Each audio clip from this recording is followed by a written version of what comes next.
গোপালগঞ্জ 16 জুলাই 2025। দুপুর পেরিয়ে হঠাৎ গর্জে ওঠে ছাত্রলীগ যুবলীগের স্লোগান। ছুটে আসে ধূসর পোশাকের শত শত মুখ। রক্তে রঞ্জিত হয় পৌর পার্ক। হামলা, ককটেল, ইট পাটকেল, এনসিপির কেন্দ্রীয় নেতারা ছত্রভঙ্গ হয়ে পড়ে। প্রশ্ন জাগে, এই হামলা কি হঠাৎ ঘটে গেল, নাকি তাও ছিল সাজানো পরিকল্পনার পরিণতি? সকাল 11টার দিকে ভারত সফররত সাবেক প্রধানমন্ত্রী শেখ হাসিনার একটি বিশেষ ফোন কল হয়েছে। এমন গুঞ্জন এখন গোটা রাজনৈতিক অঙ্গনে।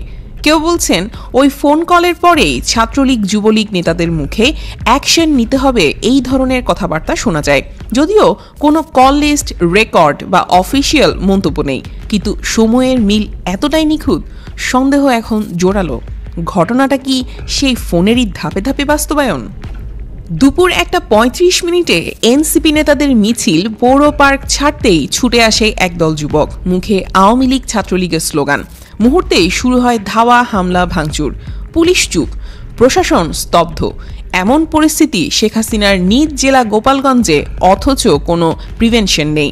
এটা কি সত্যিই আচমকা, নাকি অনুমতির ছায়াতেই সাহস পায় আক্রমণকারীরা? সরকার পক্ষ বলছে এটি অনাকাঙ্ক্ষিত, দোষীদের খুঁজে বের করা হবে। কিন্তু স্থানীয় আওয়ামী লীগের নেতাদের অস্বাভাবিক নীরবতা আর ছাত্রলীগের মুখে নিজেদের এলাকা রক্ষার ভাষা সন্দেহ আরও ঘনীভূত করে। যদি ফোন নাই হয়ে থাকে, তাহলে ঠিক ওই সময় ছাত্রলীগ যুবলীগ একসঙ্গে কেন তৎপর হলো? তারা কাদের সংকেত পেল? আজ তাই প্রশ্ন ছুড়ে দিচ্ছে দেশের জনগণ। সাবেক প্রধানমন্ত্রী শেখ হাসিনার ভারত সফরের সময়ই কি গোপালগঞ্জে এই রাজনৈতিক শুদ্ধি অভিযান চালানো হলো? ফোন কল হয়েছিল কিনা তার প্রমাণ নেই, কিন্তু যদি হয়ে থাকে তবে সেটা কি বলেছিল আর কি ঘটেছিল ঠিক তার পরপরই?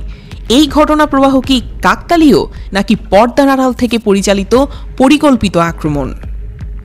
গোপালগঞ্জে যা ঘটেছে তা শুধু একটি হামলা নয়, এটি একটি প্রশ্নবিদ্ধ বাস্তবতা।